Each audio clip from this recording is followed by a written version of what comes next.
I thought it was one of the most original storylines I've seen in a while. I like the experimentation of it, and I thought the editing was one of the best parts about it. It was really fluid. I think what we try to do is we try to take the revenge film, which we've all seen a lot, and try and do something different with it. We have a very simple setup to this story. Someone did something bad to a very big group of people, and we're now seeing the ramifications of that all these years later. One guy tried to do something about it, failed. She's going to try and pick up the pieces and do it. We're not justifying vigilantism, but we're showing what would bring someone to that. What brought me to the movie was, I think Abby and I both, by the time we got out of college, we both knew so many people who'd been sexually abused. I thought it was outrageous. So we wanted to make a movie to raise awareness about that. So.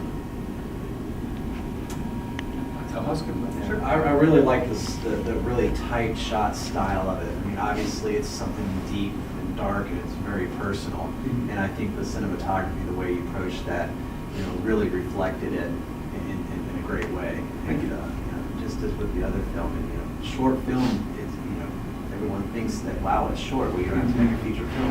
It's a huge undertaking. Right. But the notion to do a short film and to draw your audience in such a short period of time and keep hold of them throughout is a true talent. I thought it was terrific. Thank you so much.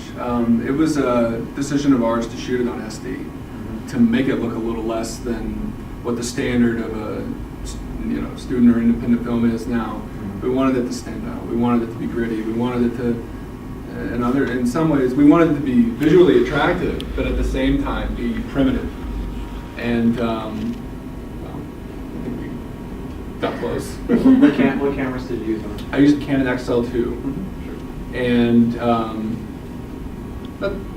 nobody really uses those anymore. And that was part of the charm. I wanted to use something that no one else was using. I wanted to make a movie that, even if it was not a high standard, that would look different than what I'm seeing normally. So that was an aesthetic we chose, and doesn't necessarily look like $1 million blown up, but good enough. Well, I think it fits with the story. Yeah. So, Absolutely. Very much. And the symbolism throughout was just really nice. Thank you so much. And I love when you sort of plant the symbolism to begin with, like, oh, well, what's that about? And then you kind of reprise it as the story develops and come back to it. I have to admit, when I first heard, the letter reading, I was like, well, these young people wouldn't be writing letters. They're going to be, tweeting or something. But I didn't realize till later that it was a kind of a foreshadowing, because I imagine that's the only communication you have in prison, I guess. Yeah, absolutely. Well, you could call her, but the idea was just to make a film that was kind of a snapshot of these people's lives that led up to this event, and the event being her choosing vigilantism. We didn't feel it was necessary to show her exacting revenge. That's not the climax. The climax is her making the choice. The gun in the movie, we didn't want it to represent empowerment so much as just making that choice, that this is what I'm going to do. We're not saying it's right or wrong, but we're showing what brought her to that. We're not necessarily endorsing it, because I don't agree with it. But, and we've argued about that. But I think we leave it open for debate. We leave it open for discussion. And, the guy did do it, and he did not get punished. So what do you do in that situation? That's what we were asking. And, yeah. I just kind of went off on a tangent. I'm sorry. But yes, letters. You said you disagreed, so how would you describe the collaboration? Let's get this going. Let's stick this back up. I'm peaceful, she's not. Basically. It's that simple. So what really got to me was how primitive, like you said, it was, that in like a group mentality, people would get together and think, okay, this guy took vigilantism into his own hands, and he's getting punished for it. And in a group mentality, people think that was wrong. But on an individual basis, nobody wants to admit that that's what maybe they want to do themselves. Yeah. So Maybe, yeah, absolutely. And it was also we tried to push this through, and I hope it got through, is that there were other people suffering. And that their suffering might not be done until this guy was handled. So that's the burden that she chose to carry, whether it be right or wrong. That's what she chose to put on herself, the way Henry, the character I played, did and failed. So they pretty much saw no light until that was extinguished. Again, not saying that's right. I don't think it is. You don't want a rebuttal? You won't get one. Oh, okay. So Abby, what are your influences? What drew you into film? And we're gonna get you to talk. Because I didn't do anything like that. Like I did theater, kind of like community theater in like a town this big, so like nothing. And then Matt contacted me on Facebook.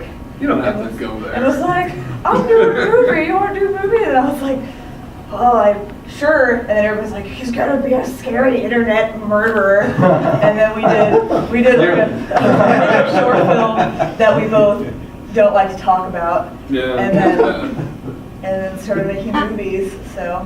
And now we're together. So the Facebook thing led to better things. I was murdered. So no one was murdered. I'm not a stalker. And she's my girlfriend. It all worked out. Thanks. You're welcome.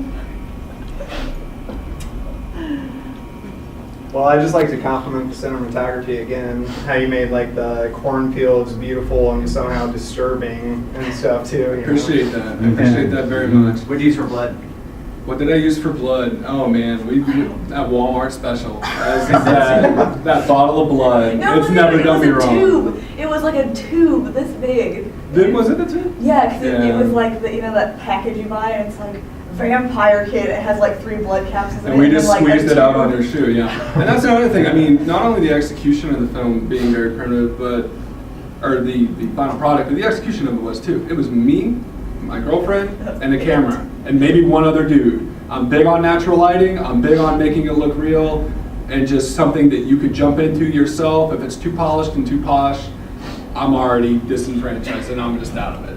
So I wanted, at least for something like this. So, I mean, it was me and Abby running on the Metro Link, trying not to get caught, very guerrilla filmmaking, just doing it on our own. And that's not something I'm used to. I'm used to a crew. I'm used to doing it the way I was taught in film school. But I said, you know what, for this one, we want to do everything different. We want to do everything that we haven't done before. When Husk was written, it was written as a straightforward scene-by-scene narrative piece, because that's what I always did. And I just said, we just got to do something different to set it aside. So that's what we did. And that's the movie we made. Better or worse. Very good. Any other questions? Great. Thanks very much.